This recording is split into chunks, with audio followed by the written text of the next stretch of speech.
जरा एक पल के लिए रुकिए। कोई जवाब मत दीजिए, बस सुनिए। अगर आज आपसे कोई बहुत शांति से पूछे, आप अपनी जिंदगी के साथ क्या कर रहे हैं, तो क्या आप तुरंत जवाब दे पाएंगे? या फिर आपके दिमाग में salary, degree, relationship, age, pressure सब एक साथ गूंजने लगेंगे? हम में से ज्यादातर लोग जिंदगी जी नहीं रहे होते, जिंदगी मैनेज कर रहे होते हैं। सुबह उठना, भागना, किसी और की एक्सपेक्टेशन पूरी करना और रात को थककर सो जाना। और इस बीच कहीं ना कहीं एक आवाज आती है, क्या यही सब है? जे कृष्णमूर्ति कहते हैं, सबसे बड़ा धोखा यह नहीं है कि दुनिया आपको गलत दिशा में ले जा रही है। सबसे बड़ा धोखा यह है कि आपने कभी खुद से यह सवाल ही नहीं पूछा कि आप जा कहां रहे हैं। हम रिलीजन में आंसर्स ढूंढते हैं, करियर में सिक्योरिटी, रिलेशनशिप में कंफर्ट, लेकिन खुद को समझने में हम डर जाते हैं, क्योंकि अगर हमने सच देख लिया तो शायद हमें अपनी पूरी जिंदगी पर सवाल उठाना पड़े। और यही सवाल आज इस ऑडियो बुक का केंद्र है। What are you doing with your life? यह ऑडियो बुक आपको मोटिवेट नहीं करेगी, यह आपको डायरेक्शंस नहीं देगी, यह सिर्फ एक काम करेगी, आपको खुद के सामने खड़ा कर देगी। Chapter 1, conditioning, the invisible prison. हम अक्सर मान लेते हैं कि हम आजाद हैं। हमें लगता है कि हम जो सोचते हैं, जो चुनते हैं, जो चाहते हैं, वो सब हमारा अपना है। लेकिन अगर हम थोड़ा गहराई से देखें, ईमानदारी से देखें, तो एक असहज सा सवाल उठता है, क्या सच में ये सब हमारा है? बचपन से ही हमारे चारों ओर आवाजें होती हैं। कोई जोर से नहीं चिल्लाता, लेकिन धीरे धीरे, रोज, बिना रुके ये आवाजें हमारे अंदर बैठ जाती हैं। घर कहता है, ऐसा मत करो, वैसा बनो। स्कूल कहता है, अच्छे नंबर लाओ, तभी तुम कुछ हो। धर्म कहता है, सही और गलत पहले से तय है, सवाल मत पूछो। समाज कहता है, लोग क्या कहेंगे, ये सबसे जरूरी है। और हम सुनते रहते हैं, इतनी देर तक सुनते हैं कि एक दिन हमें लगता है यही मेरी सोच है। यहीं से कंडीशनिंग शुरू होती है। जे कृष्णमूर्ति कहते हैं, सबसे खतरनाक कैद वो होती है जिसे कैद समझा ही ना जाए। जिस जेल की दीवारें दिखाई न दें, उसी में इंसान पूरी जिंदगी गुजार देता है। कंडीशनिंग कोई एक घटना नहीं है, ये एक कंटिन्यूअस प्रोसेस है।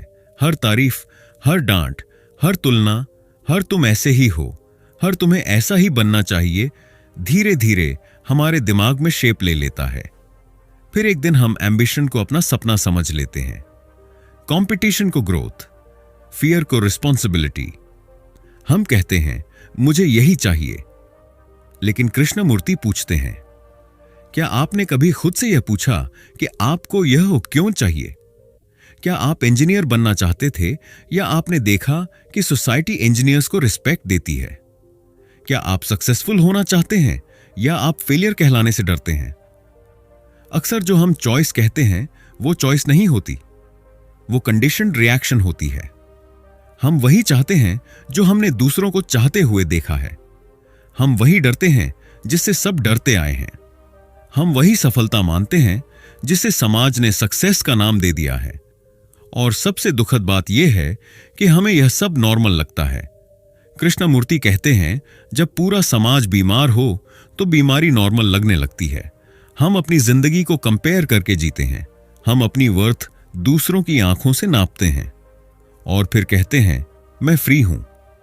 लेकिन फ्रीडम वहां नहीं होती जहां सोच उधार की हो। सच्ची आजादी रिबेलियन से नहीं आती। रिबेलियन भी अक्सर रिएक्शन ही होता है। आप किसी बिलीफ के खिलाफ खड़े होते हैं, लेकिन उसी बिलीफ को सेंटर में रखकर।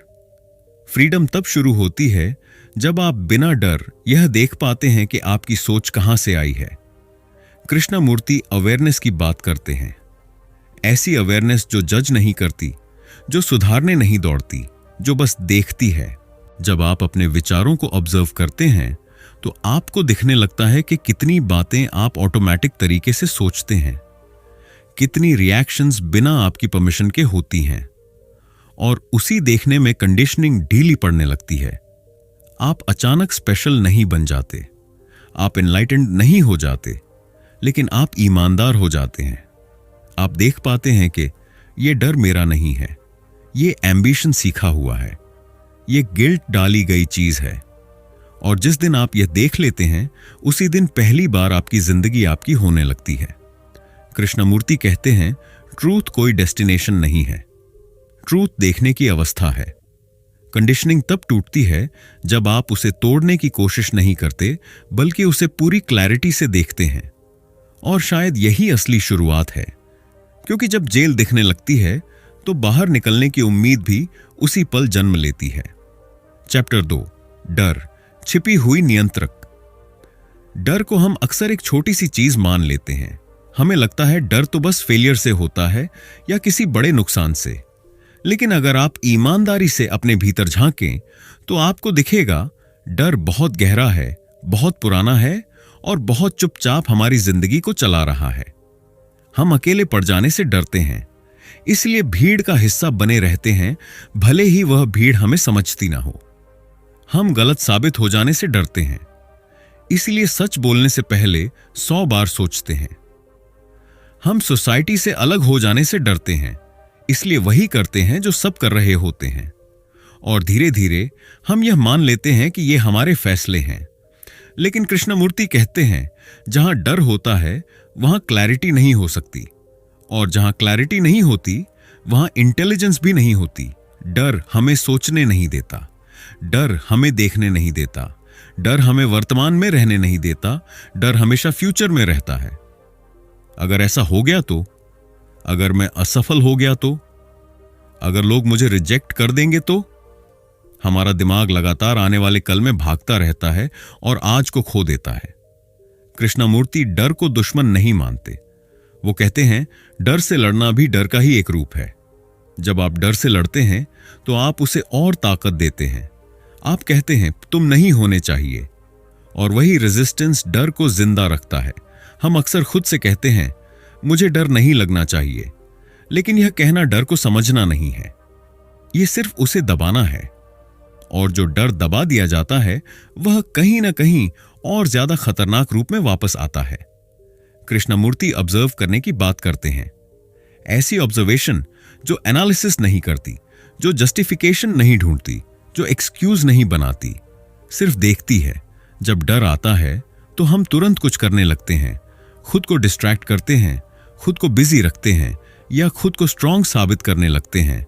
लेकिन ऑब्जर्व करना कुछ करना नहीं है, ऑब्जर्व करना बस उपस्थित रहना है।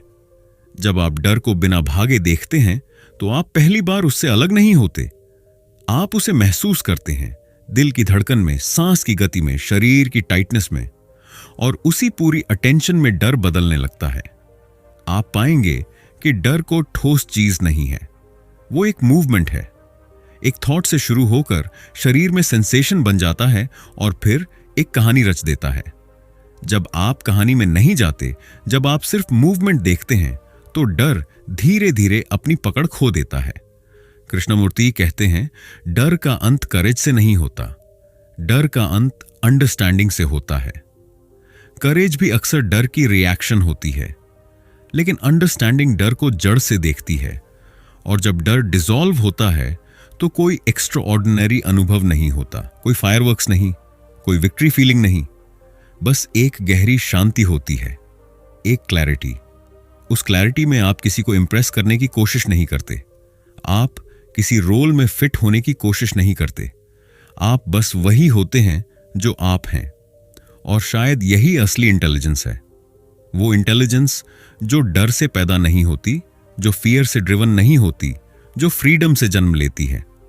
कृष्णमूर्ति कहते हैं, फ्रीडम फियर के बाद नहीं आती, फ्रीडम वहीं होती है जहां डर को पूरी तरह देखा गया हो। और जब डर चला जाता है तो जिंदगी पहली बार कंट्रोल से बाहर नहीं, बल्कि सच में आपकी होने लगती है। Chapter 3, becoming versus being. हमारी पूरी जिंदगी एक ही दिशा में भागती दिखाई देती है, कुछ बनने की दिशा में। बचपन से ही हमसे कहा जाता है, बड़े होकर क्या बनोगे? और वही सवाल धीरे धीरे हमारी सोच का केंद्र बन जाता है। सक्सेसफुल बनो, स्ट्रांग बनो, स्पिरिचुअल बनो, पॉजिटिव बनो। जैसे कि अभी जो हम हैं वह अधूरा है, जैसे कि वर्तमान सिर्फ एक सीढ़ी है और असली जिंदगी कहीं आगे शुरू होगी। कृष्णमूर्ति इस पूरी प्रक्रिया पर सवाल उठाते हैं। वह पूछते हैं, क्या आपने कभी ध्यान दिया है कि यह कुछ बनने की चाह हमारे भीतर लगातार संघर्ष पैदा करती है? जब आप कुछ बनना चाहते हैं तो आप अपने वर्तमान से असंतुष्ट होते हैं। आप कहते हैं, मैं अभी ठीक नहीं हूं, मुझे बदलना चाहिए, मुझे बेहतर बनना चाहिए, और उसी पल एक अंदरूनी टकराव शुरू हो जाता है। एक हिस्सा कहता है, मैं ऐसा हूं, दूसरा हिस्सा कहता है, मुझे ऐसा नहीं होना चाहिए। कृष्णमूर्ति कहते हैं, यही कॉन्फ्लिक्ट है, और जहां कॉन्फ्लिक्ट है वहां शांति नहीं हो सकती। हम ट्रांसफॉर्मेशन को एफर्ट से जोड़ देते हैं। हम सोचते हैं, अगर मैं ज्यादा कोशिश करूं, ज्यादा डिसिप्लिन लाऊं, तो मैं बदल जाऊंगा। लेकिन एफर्ट हमेशा किसी आइडियल की ओर होता है, और आइडियल हमेशा इमेजिनेशन से पैदा होता है। आप एक इमेज बना लेते हैं, ऐसा इंसान बनना है, और फिर अपने आप को उस इमेज से कंपेयर करते रहते हैं। यही कंपैरिजन आपको तोड़ता है। कृष्णमूर्ति कहते हैं, जहां इमेज है वहां ट्रूथ नहीं है। जब आप खुद को किसी इमेज में ढालना चाहते हैं तो आप खुद को देख ही नहीं रहे होते, आप सिर्फ आइडिया को फॉलो कर रहे होते हैं। बीइंग का अर्थ कुछ बनने की कोशिश करना नहीं है। बीइंग का अर्थ है, जो है उसे पूरी तरह देख पाना। जब आप गुस्से में होते हैं तो आमतौर पर आप क्या करते हैं? आप कहते हैं, मुझे गुस्सा नहीं होना चाहिए, या मुझे शांत बनना है। लेकिन कृष्णमूर्ति कहते हैं, उस पल अगर आप सिर्फ अपने गुस्से को देखें, बिना उसे बदलने की कोशिश किए, तो उस देखने में गुस्सा बदलने लगता है। यह पैराडॉक्स जैसा लगता है, लेकिन यही सच्चाई है। ट्रांसफॉर्मेशन तब नहीं होती जब आप बदलने की कोशिश करते हैं।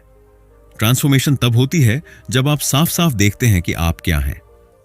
क्लियर सीइंग का मतलब है बिना चॉइस के देखना, ना पसंद ना नापसंद, न सही न गलत, बस अवेयरनेस। जब अवेयरनेस होती है तो एफर्ट की जरूरत नहीं पड़ती। एफर्ट वहां चाहिए जहां रेजिस्टेंस हो, और रेजिस्टेंस तभी पैदा होता है जब आप होने से भागते हैं। कृष्णमूर्ति कहते हैं, आप फूल को खुलने के लिए धक्का नहीं देते, आप उसे समय और स्पेस देते हैं। इसी तरह मन भी क्लियर अटेंशन में स्वाभाविक रूप से बदलता है।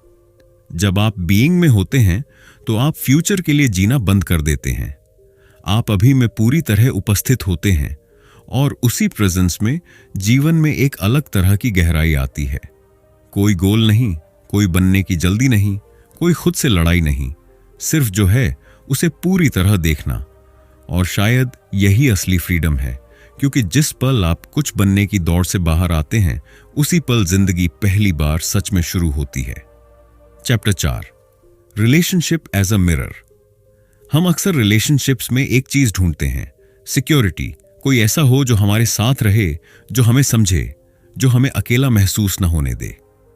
और यह चाह बहुत मानवीय है, लेकिन कृष्णमूर्ति यही एक गहरा सवाल उठाते हैं। वह कहते हैं, जिस पल रिलेशनशिप आपकी जरूरत बन जाती है, उसी पल लव खत्म होने लगता है। हम रिलेशनशिप्स को सहारा बना लेते हैं। हम चाहते हैं कि दूसरा हमें पूरा करे, हमें स्थिरता दे, हमें भरोसा दे कि हम अकेले नहीं हैं। लेकिन जब रिलेशनशिप डिपेंडेंसी बन जाती है तो उसमें डर घुस आता है। खो देने का डर, छूट जाने का डर, अकेले पड़ जाने का डर। और जहां डर है वहां लव नहीं हो सकता। कृष्णमूर्ति कहते हैं, रिलेशनशिप दो लोगों के बीच नहीं, दो फियर्स के बीच बन जाती है। हम कहते हैं, मैं तुम्हारे बिना नहीं रह सकता, लेकिन यह प्रेम नहीं है, यह अटैचमेंट है। अटैचमेंट का मतलब है दूसरे को अपनी इमोशनल सेफ्टी के लिए इस्तेमाल करना। और जब दूसरा हमारी उम्मीदों पर खरा नहीं उतरता तो फ्रस्ट्रेशन पैदा होती है, गुस्सा आता है, शिकायतें शुरू हो जाती हैं।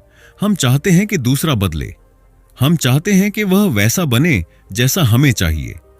लेकिन कृष्णमूर्ति कहते हैं, जिस पल आप किसी को बदलना चाहते हैं, उस पल आपने उसे समझना छोड़ दिया है। रिलेशनशिप का असली उद्देश्य खुशी देना नहीं है। रिलेशनशिप एक दर्पण है। उस दर्पण में आप खुद को देखते हैं।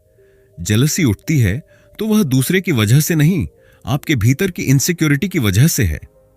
फियर उठता है तो वह दूसरे के बिहेवियर से नहीं, आपके भीतर की एम्प्टीनेस से है। अटैचमेंट बनता है क्योंकि आप अकेले रहना नहीं जानते। लेकिन हम इन सब को दूसरे पर डाल देते हैं। हम कहते हैं, तुम ऐसे क्यों हो, तुम बदल क्यों नहीं जाते। कृष्णमूर्ति कहते हैं, जब तक आप खुद को नहीं देखते तब तक कोई रिलेशनशिप साफ नहीं हो सकती। अगर आप रिलेशनशिप में खुद को खो देते हैं तो आप किसी और को पा भी नहीं सकते। ट्रू रिलेशनशिप तब होती है जब दो लोग एक दूसरे से नहीं, खुद से भाग नहीं रहे होते। जब आप अकेले रह सकते हैं बिना लोनलीनेस के डर के, तभी आप किसी के साथ सच में हो सकते हैं। कृष्णमूर्ति कहते हैं, लव पोजेशन नहीं है, लव फ्रीडम है। जहां फ्रीडम है वहां जेलसी नहीं टिक सकती। जहां फ्रीडम है वहां फियर डिसॉल्व होने लगता है। रिलेशनशिप तब बोझ नहीं रहती, वह सीखने की जगह बन जाती है। हर रिएक्शन आपको कुछ दिखाती है। हर कॉन्फ्लिक्ट आपके भीतर की किसी परत को उजागर करता है। और अगर आप दूसरे को दोष देने की जगह खुद को देखने का साहस रखते हैं तो रिलेशनशिप बदल जाती है। नहीं, दूसरा नहीं बदलता, आप बदलते हैं। और जब आप बदलते हैं तो रिलेशनशिप अपने आप एक अलग गुणवत्ता ले लेती है।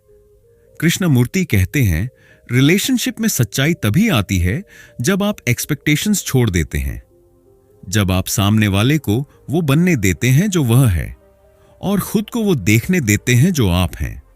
शायद यही लव की सबसे शांत और सबसे गहरी परिभाषा है, जहां कोई पकड़ नहीं, कोई डर नहीं, सिर्फ दो इंसान जो एक दूसरे को नहीं, खुद को समझ रहे हैं। Chapter 5, awareness without choice. Krishnamurti की सारी टीचिंग्स का केंद्र यहीं आकर ठहर जाता है। कोई मेथड नहीं, कोई डिसिप्लिन नहीं, कोई आदर्श नहीं, सिर्फ देखना। हम ऑब्जर्व करने की बात तो बहुत करते हैं, लेकिन असल में हम शायद ही कभी बिना जजमेंट के देखते हैं। जैसे ही कोई थॉट आता है हम उसे लेबल कर देते हैं, ये अच्छा है, ये गलत है, ये स्पिरिचुअल नहीं है, मुझे ऐसा नहीं सोचना चाहिए। और उसी पल ऑब्जर्वेशन रुक जाती है। कृष्णमूर्ति कहते हैं, जहां जजमेंट है वहां ऑब्जर्वेशन नहीं हो सकती, क्योंकि जजमेंट हमेशा पास्ट से आता है, वह मेमोरी पर आधारित होता है। और जब पास्ट बीच में आ जाता है तो प्रेजेंट दिखाई नहीं देता। अवेयरनेस विदाउट चॉइस का मतलब है देखना बिना किसी एजेंडा के, ना बदलने की इच्छा, ना दबाने की कोशिश, ना पकड़ने का लोभ। बस देखना जैसे पहली बार देख रहे हों। जब गुस्सा उठता है तो आमतौर पर हम क्या करते हैं, हम कहते हैं, यह गुस्सा गलत है या मुझे शांत होना चाहिए। लेकिन कृष्णमूर्ति कहते हैं, उस पल अगर आप सिर्फ गुस्से को देखें बिना किसी दिशा दिए तो वह देखने की प्रक्रिया ही गुस्से को बदल देती है। क्योंकि जब आप पूरी तरह देखते हैं तो ऑब्जर्वर और ऑब्जर्व्ड अलग नहीं रहते। आमतौर पर हम सोचते हैं, मैं गुस्से को देख रहा हूं, लेकिन कृष्णमूर्ति कहते हैं, आप ही गुस्सा हैं। और जब यह दूरी टूटती है तो कॉन्फ्लिक्ट भी टूट जाता है। अवेयरनेस कोई प्रैक्टिस नहीं है, आप उसे रोज 10 मिनट नहीं कर सकते, क्योंकि जिस पल आप प्रैक्टिस करते हैं उसी पल चॉइस आ जाती है। अवेयरनेस तब होती है जब आप पूरी तरह प्रेजेंट होते हैं, बिना एफर्ट, बिना डायरेक्शन। जैसे आप आसमान को देखते हैं, आप उसे बदलने की कोशिश नहीं करते, आप बस देखते हैं।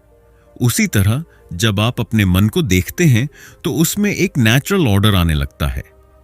कृष्णमूर्ति कहते हैं, एक्शन सोच से नहीं, क्लैरिटी से पैदा होता है। जब क्लैरिटी होती है तो आपको सही और गलत के नियमों की जरूरत नहीं रहती, क्योंकि कंफ्यूजन नहीं होता। रूल्स हमेशा कंफ्यूज्ड माइंड के लिए होते हैं। क्लैरिटी में रूल की जरूरत नहीं होती। एक साफ दिमाग अपने आप जानता है क्या करना है, और वह एक्शन वायलेंट नहीं होता, सेल्फिश नहीं होता, फोर्स्ड नहीं होता, वह सहज होता है, सरल होता है, शांत होता है। अवेयरनेस विदाउट चॉइस कोई ऊंची स्पिरिचुअल अवस्था नहीं है, वह बहुत साधारण है। इतनी साधारण कि हम उसे नजरअंदाज कर देते हैं। लेकिन कृष्णमूर्ति कहते हैं, साधारण में ही असाधारण छुपा होता है। जब आप देखना सीख लेते हैं तो जीवन आपको बदलने की जरूरत नहीं पड़ती। जीवन खुद आपके भीतर अनफोल्ड होने लगता है। और शायद यही सही जीवन है, न किसी किताब से आया हुआ, न किसी गुरु से लिया हुआ, बल्कि उस क्लैरिटी से जन्मा हुआ जो तब आती है जब आप सिर्फ देखते हैं। अब जब आप कृष्णमूर्ति की शिक्षाओं के उन मूल विचारों से गुजर चुके हैं, कंडीशनिंग, डर, बनने बनाम होने, रिश्तों को एक दर्पण के रूप में और बिना विकल्प के चेतना, तो आखिरी और सबसे महत्वपूर्ण बात यही बचती है। यह किताब या ये विचार आपको कोई तैयार समाधान नहीं देते, बल्कि एक तरीका सिखाते हैं खुद को देख पाने का। जिंदगी किसी डेस्टिनेशन या फॉर्मूला का नाम नहीं है। यह एक स्पष्टता की प्रक्रिया है। अपनी कंडीशनिंग को पहचानना, अपने डर का सामना करना बिना भागे, कुछ बनने की कोशिश से हटकर उस होने को देखना, रिश्तों में अपने प्रतिबिंबों को समझना और हर रोज बिना जजमेंट के देखने की आदत बनाना। जब आप यह सब करते हैं तो परिवर्तन किसी जोर लगाकर किए गए प्रयास की तरह नहीं आता। वह धीरे धीरे और स्वाभाविक रूप से होता है, क्योंकि अब आप गलतियों को सुधारने के चक्कर में नहीं, बल्कि सच को देखने में लगे हैं। अगर यह बात आपको अंदर से झकझोरती है तो अच्छा है। असली शिक्षा अक्सर असहज होती है। और अगर यह बात आपको शांति देती है तो भी अच्छा है, क्योंकि वही शांति छोटी छोटी चीजों में सच होने का संकेत है। अंत में एक छोटा सुझाव, रोज का एक क्षण रखें जब आप बिना किसी निर्णय के सिर्फ देखें अपने विचार, अपने डर, अपनी प्रतिक्रियाएं। इसे नियमित बनाइए। यही अभ्यास आपकी जिंदगी के साथ सचमुच आपका संबंध बदल देगा। अगर यह वीडियो आपके लिए उपयोगी रहा हो तो लाइक, शेयर और सब्सक्राइब करना ना भूलें। नीचे कमेंट में लिखिए, मैं क्या बदलना चाहूंगा, और अपने अनुभव साझा कीजिए। हो सकता है आपकी कहानी किसी और की शुरुआत बन जाए। मैं अगले वीडियो में कृष्णमूर्ति के और उद्धरणों पर प्रैक्टिकल एक्सरसाइजेस भी लाऊंगा। जुड़े रहिए। अपना अनुभव नीचे कमेंट में लिखें।